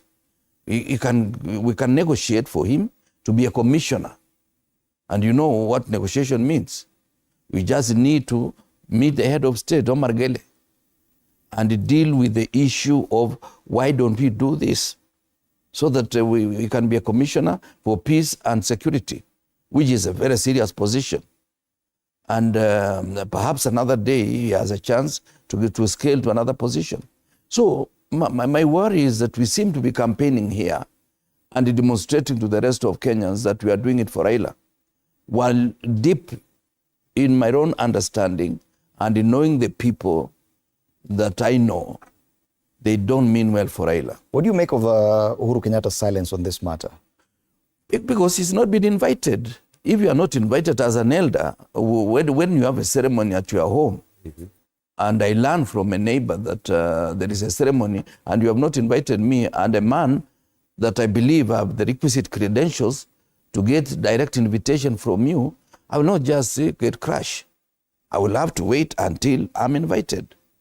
And this is something they should have even discussed outside even the media, between the current president and the immediate former president of Kenya, so that they say, who are you going to talk to? Who are you going to approach? How do we go about it? Because now we've already built some animosity, because the guy of Djibouti knows how many votes he may get. And I suspect in round one, and you see, even if nobody was running against Raila and he does not get 34 votes out of the 52 member states that are not suspended, it would be impossible for him to win. Because it's not just about winning. It's about getting the critical number, 2/3 of the votes. And if he doesn't get, he will not have won. Faki will still remain the AU Commission Chair for another 6 months. So it is something that we need as Kenyans to be honest about it. And this, what Mheshimiwa has been using as trust deficit, the current leadership in Kenya, it cannot be trusted to do any assignment for anybody. Remember, they were talking about abductions in Nyanza, that there is nobody who has been abducted. Do you mean the media, the president does not watch news? Do you mean the president does not see newspapers? That there are people in Kitengela and all over the country who have been abducted. These are some of the issues that worry us.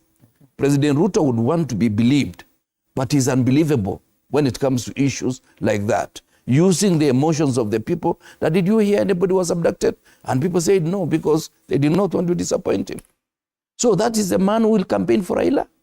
I don't trust him. Well, you have inside knowledge about the secretariat. Raila Odinga came out publicly and said that before the broad-based government was formed, he and the retired president had a conversation, and he was directed that way.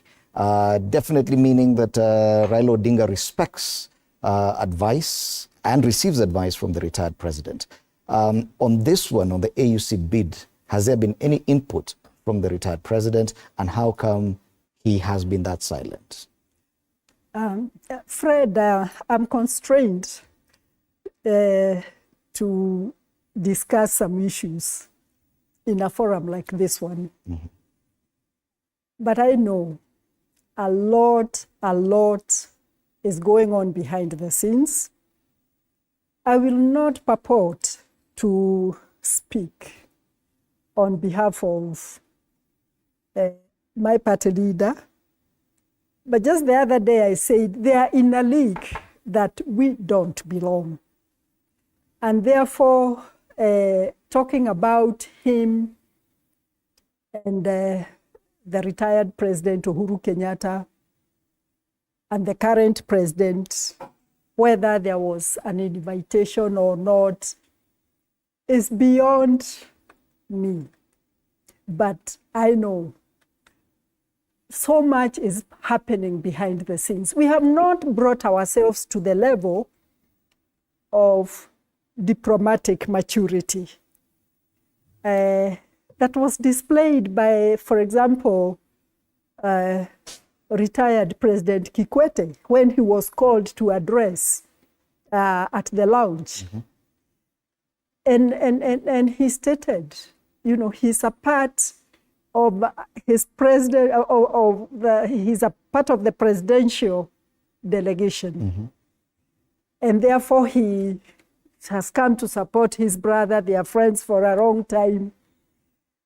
And the position of the country will be given by the head of state. Our political maturity has not gotten to that level.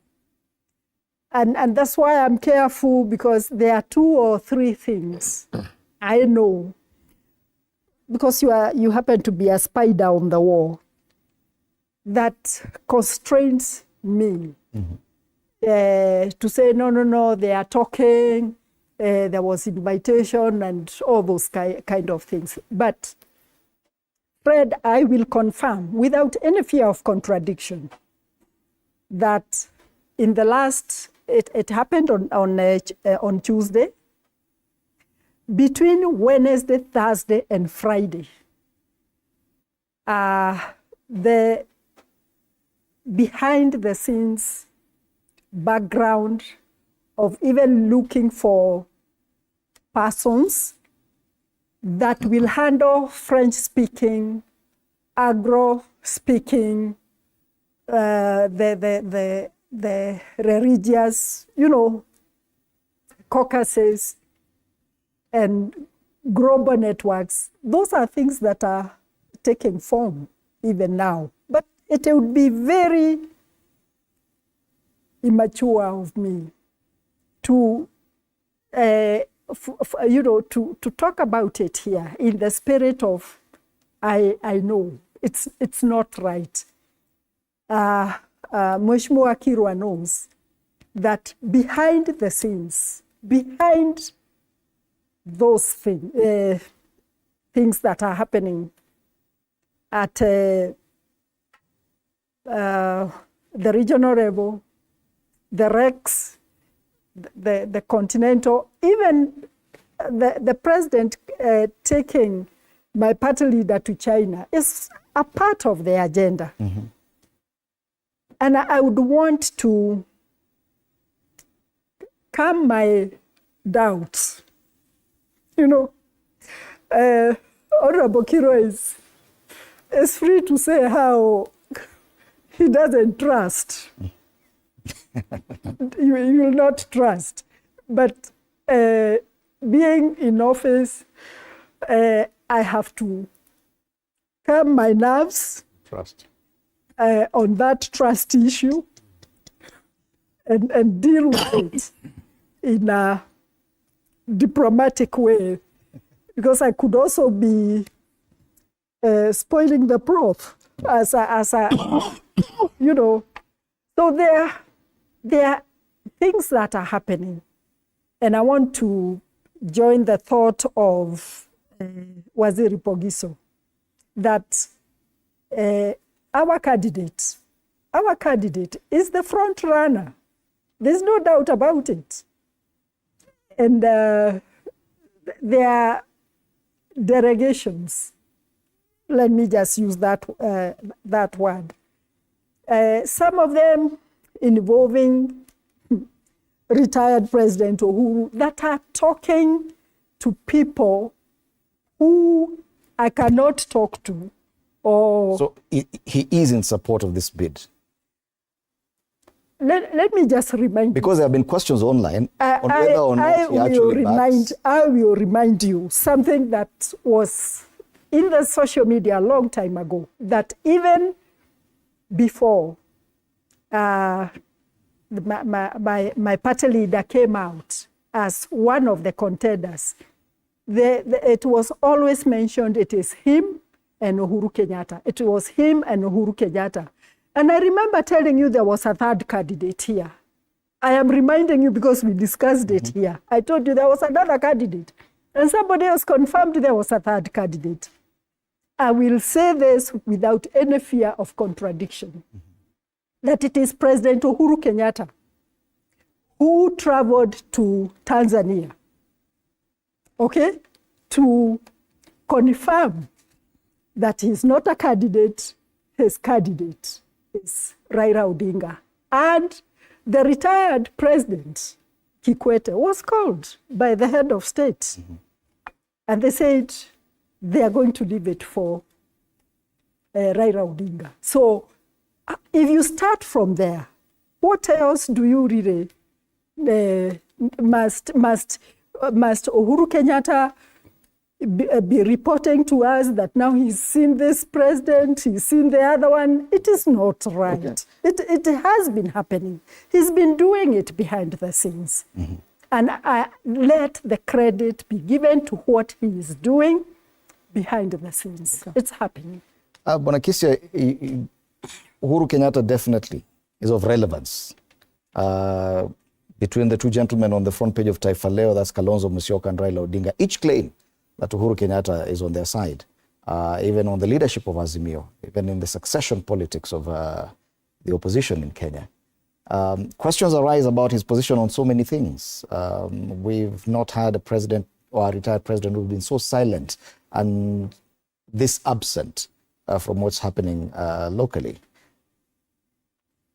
Everyone is wondering where Uhuru Kenyatta is in this, and one wonders, could local politics eventually be the Achilles heel for Raila Odinga's bid to the AU, if at all, not all these leaders are not speaking with one voice? You see, I think President Uhuru has been very strategic, if you ask me. Because one, silence to your opponent is a deadly and lethal weapon, because you don't know what this other person is thinking about. So the attempt to bury Uhuru Kenyatta, who has been in politics from the time he was born, was a grave mistake. And I'm happy that my sisters confirmed that that attempt to bury Uhuru by this government and administration has been relooked at. And there is every effort to make sure that Uhuru Kenyatta plays his rightful role in continental politics, in global politics, and even in our domestic politics. You cannot just write him off. So I'm happy that at least that consideration has been given a deeper meaning and thought. So I think let's get back to the AU thing. And I'm happy that although she was feeling a bit restrained, but she let the cat out of the bag, that indeed Uhuru is playing a role. As to whether it should be made public or not, that I leave to them. Maybe it's their strategy. But I can tell you also students of strategy. Sometimes when you leave things to be shrouded in mystery, you send different signals. Let me say this, my sister. There are two things that I forgot to look at when I was, making my point on the AU position that we're going for. And I said that Raila is the best suited candidate, not because he's my party leader, not because he's from East Africa or Kenya, but I think given the two, he's the best that we have, okay? But as we are speaking, this thing requires relationships. And you cannot run away from that one. Because when you are going, say, to ECOWAS, who is the chairman of ECOWAS? It is Bola, right? The president of Nigeria. The question your team, I'm sure, is now looking at and is asking itself that who can we send to Bola? Because I'm assuming that my good friend Obasanjo is playing a very, very critical role in propelling Raila. In fact, I think he's the one who started this journey of pushing Raila to take over this critical moment. Okay?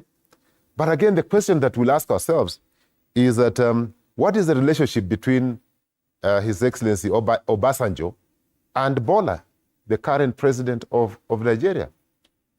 It is not very cordial. So how will that affect the ECOWAS vote? Because by the time he was elected the chairman of ECOWAS, it means that those people around that region have a lot of regard and respect for this person. So how do you approach ECOWAS? You may be sitting here assuming that things are happening, and when the votes start getting counted, you find yourself in a very uncomfortable situation. When we come to SADC, who is the chairman of SADC? Nagawa, is it? That's the chairman of SADC.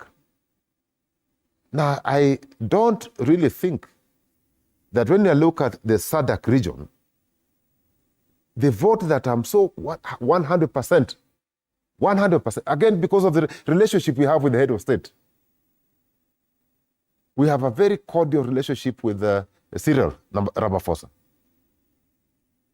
Directly, both Uhuru and Raila, they have very cordial relations. So you can say that as the South African vote is our vote. And anybody who is closely associated with South Africa will definitely vote for Uhuru. But what about those few who are in the SADC region who may tilt the vote the other side? How are we engaging them? But I'm sure that is those are issues that the good secretariats are looking at. And finally, on this matter, who is desirable to be on a delegation? I'll give you an example, not in Africa, an example.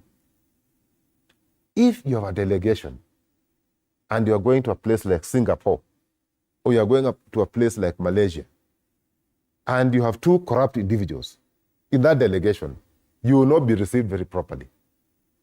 In fact, they may want to deal with you at arm's length because they don't associate with corruption.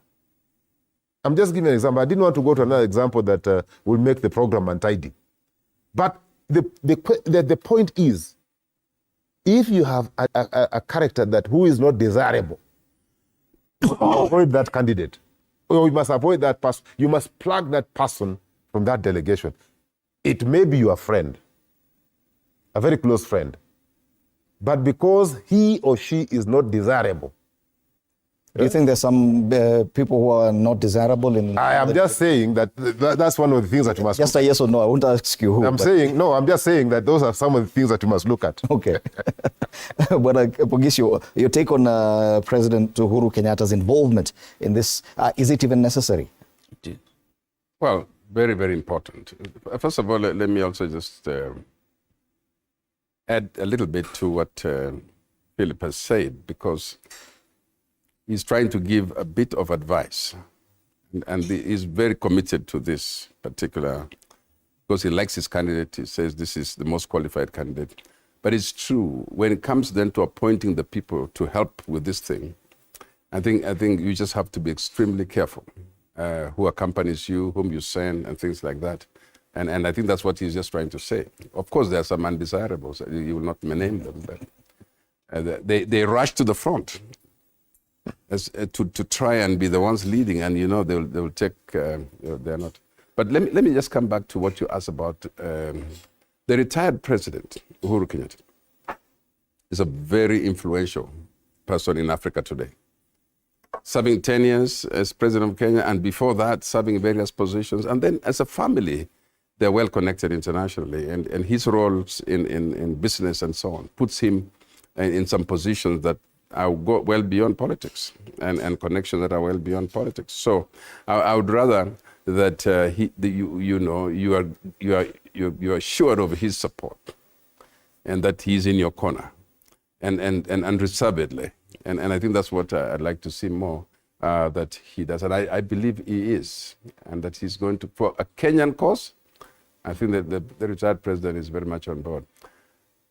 Take that, but don't take advantage of it by developing a weak team. Because a weak team weakens even what was already established as strong. Mm-hmm. And so it's very, very important that we make sure that as our commitment to bring Raila Amolo Odinga as chairman, we should leave no stone unturned, including exactly what Mheshimiwa Kiru was saying. Being able to go to the candidates who are there now, negotiating with them, and being able to really play all the cards that make it possible for us to penetrate some of those associations that that look like they have already sealed our fate. That's not necessarily true. I mean, we still need to go and confront that situation. So how do you do it unless you put a sincere, strong team, people you can trust and people who trust you? So I do want to wish Prime Minister Raila Amolo Odinga the best. He's the best candidate for the job. He's suited for the job. I think he will really enjoy that job because he likes the challenge that he's been wanting to do for Kenya. He has an opportunity to do the same for Africa, and so let's all fight to get him. I mean, we don't have to be in the official list. Some of us, if you have an opportunity to speak for him somewhere else, you should do that, because it's very important that we get a Kenyan at last. This is going to be a strong warning to Kenyans that we don't tend to take our people seriously. We have not fought for these positions. You go to the international organizations where we are members, and we are not there. And because we do not take it seriously. So let's at least get one in, and then we can begin to feel comfortable enough to do others, to bring others on board. Okay. And of course, the China trip alongside President William Ruto provides Raila Odinga the perfect opportunity to market himself to quite a number of African heads of state, because at least 26 of them will be attending the same forum. As we conclude the show, I want to take a look at what features on the front page of the Taifa Leo. It's also been captured in one of the cartoons, I think, on the Star.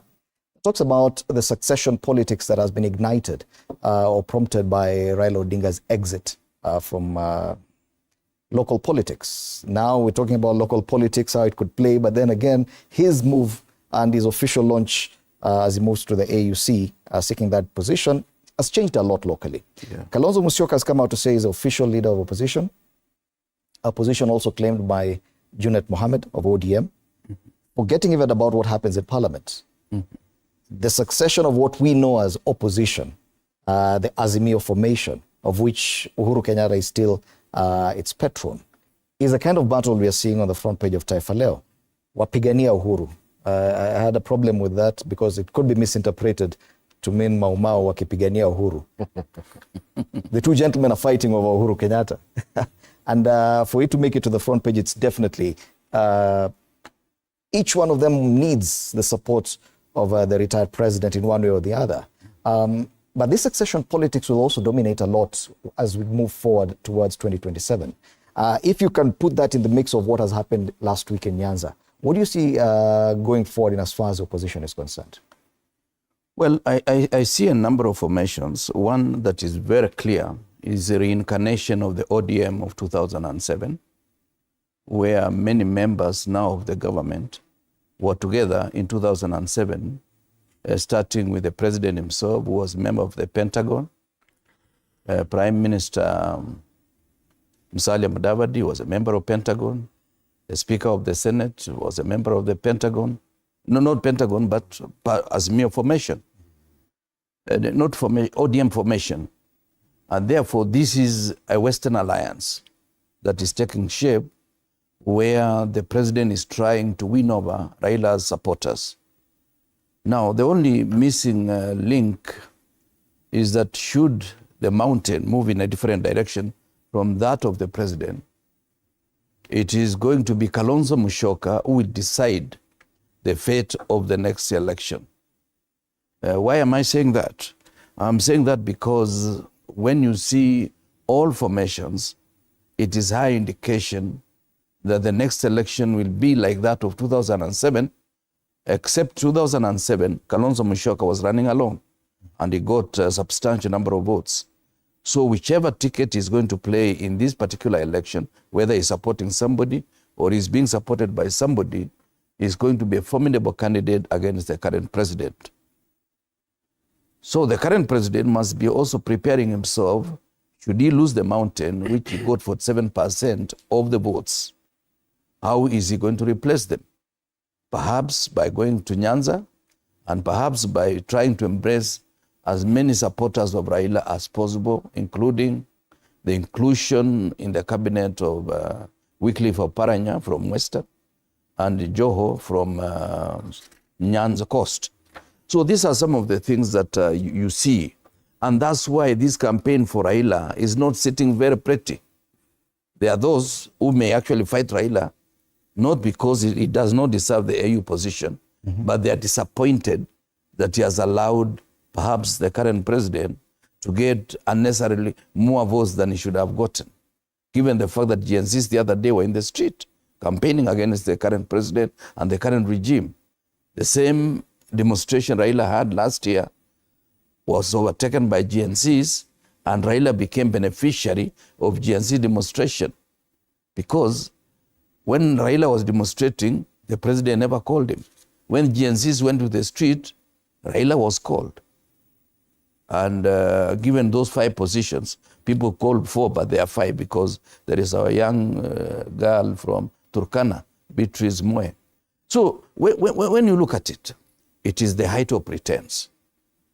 And Uhuru Kenyatta is a factor, because the same regime that was vilifying Uhuru is now trying to see how do we make peace with Uhuru. Of course, starting with the deputy president, whose intentions I do not know. But what we need to have read, Fred, is to see 2 former heads of state from outside Kenya standing behind the current president and the candidate, when our own former head of state was not there. That was, everything is about optics. And as Philip Kisha said, strategy is about missing or not missing is part of the strategy. Okay. So it was a strategic flaw in the fact that the former president was missing in action. Former president of Kenya. You cannot tell us your house is in order when immediate former president is not part of the delegation. If he didn't want to go to State House, they could have done it at KICC, so that he feels that he's going to neutral ground. Yeah. But whatever played out in Nyanza also said a lot, that there's a scramble for Nyanza as well. Or it would appear that even Rigiji feels, or rather the deputy president, beg your pardon, the deputy president, Rigathi Gachagua, feels that he too could lay claim to some of the support from that region. There was a plan to exclude him or downplay his presence there. That did not work out very well. That could mean something heading towards the next campaigns, don't you think? Fred, I really think that talking about next elections and the formations that are taking place, the Western Alliance and His Excellency Kalonzo Musyoka again getting away of kupitia katikati or something like that is premature. But the formations, like we said, we are a political country, 365 days, we can observe them. I think the person who is playing the game softly and learning is the Deputy President. Now he has stopped talking about the 47%, which was an obsession of the Mount Kenya votes. And now that he has traveled with the president to Nyanza and he has been received, that also sends some signals to those that were thinking about an impeachment and may not write him off. The mountain is also jittery. They are not yet sure where they belong. They are very much aware of their weight in votes. Right now, I'm a ground person. I will tell you, I do listen to the ground. And that's why I cannot attempt even to be a candidate anywhere because I'm in the wrong party. If you mention the Deputy President negatively in any part of the mountain region, you've set yourself for something that you will not like. So they are kind of solidly behind him. And I think the president is also a good political strategist. Now that he has tested the strength of the deputy president on the ground, and now he's gone with him to Nyanza, and he's seen the reaction and how he was received, he could, for the time being, shelve the other potential candidates that had already started, I'm sure you saw it, presenting themselves as alternatives. So I think it's a good thing, but it is too early. It is too early. Okay. What worries me is that if we go the 2007, 2008 scenario, the Mount Kenya region may be kind of isolated. They may have a candidate of their own to prove a point about their numbers. But the consequences could be done. Not very neat. But Akisia, if you were to do an assessment, the position Raila Odinga has held for decades in Kenya has been quite large and diverse. Even him running for president or him being a possible kingmaker. Do you see any possibility of someone else emerging in as far as those two positions are concerned, running for president or being a possible kingmaker? And who could that be? You know, Fred, leaders emerge. And there's no doubt that Raila Odinga will leave a mark that will be so difficult to match. It will be difficult. It will take some time. But I draw the comfort from the fact that leadership people emerge as leaders. So we don't know. We could be having another junior Raila somewhere who will pop up at the right time, because leadership is about people emerging at the right time. So I'm not really worried. But I think we must be alive to the fact that it will not be easy to fill Raila's shoe. I've seen people pretending they even want to inherit, which is not very good manners. They must be told. In African culture, you allow, your father, if he has to go, he goes or retires. Then he points in a direction which we then all follow. But in my closing remarks, let me say this, Fred. You ask a question as to who is the official leader of opposition. I think there are two. There is one in Parliament who could be Junet, where there are no votes. There are no people there. There is a vacuum with the voters. 70% of the voters who are the Gen Z and millennials who have a huge basket of votes. They also form their own opposition. So there is a leader of opposition in Parliament who is Junet, and so nobody should fight him. But let us also create a leader of official opposition with the people who is likely to merge and take over this basket of votes. For my friend Raila, I think, and both of them, President William Ruto is my very good friend. I've said this, I'm on record. But let me say this, he must tread very carefully.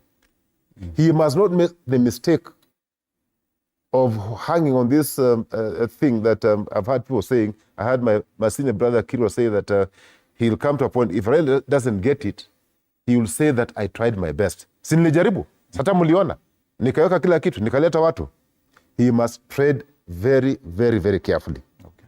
Because if he doesn't, and for whatever reason, Raila does not get this thing, he will have two issues to deal with. Number one, Raila will not just go down that way. Number two, his people will be so disappointed, and they will turn against him. Finally, and this is advice to my friend, and now that we're in the broad-based government, where Mumbi is, I want to remind my good friend William Ruto that when you are a powerful person or you are perceived to be powerful, and the only thing that you are so driven, you are driven with trying to hurt other people, trying to disappoint other people, so that you can feel this greatness, so that you can look at other people as being a little bit challenged, you are extremely weak. Okay. You can only emerge as a good leader if there's a win-win situation, that all of us win. Okay. You cannot be the winner alone. You cannot win if you don't have a competitor. Thank you so much. When I progress you, will get to wrap it up for us. You have about 50 seconds only. Thank you, and I don't think I have much to say except to this, that while we looking for shoes, people to fit in those shoes, I think this is an opportunity for Kalonzo Musyoka to show what stuff is made of, and he has an opportunity now to show himself out, and I think he has the support of the people around him. But that all depends on all of us working, including that team, working to support Raila Amolo Odinga's candidacy for the AU. It works well if we all fight to bring him to that position. And I think today we can actually stand here and say, let's commit ourselves. Those of us who don't get official positions to do it, let's at least promote somebody strong to take over from Raila in that case.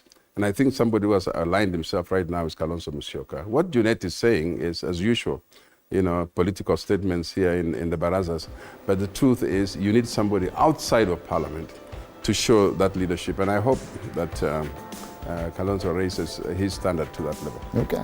Thank you so much. Samuel Pogisio, ICT Minister in Kibaki II administration, also served as Majority Leader in the Senate and the 12th Parliament. Kipruto Rapkirwa, Agriculture Minister in the Kibaki I administration. Philip Kisia, Leadership and Governance Expert, also served as Town Clerk of this great city of Nairobi.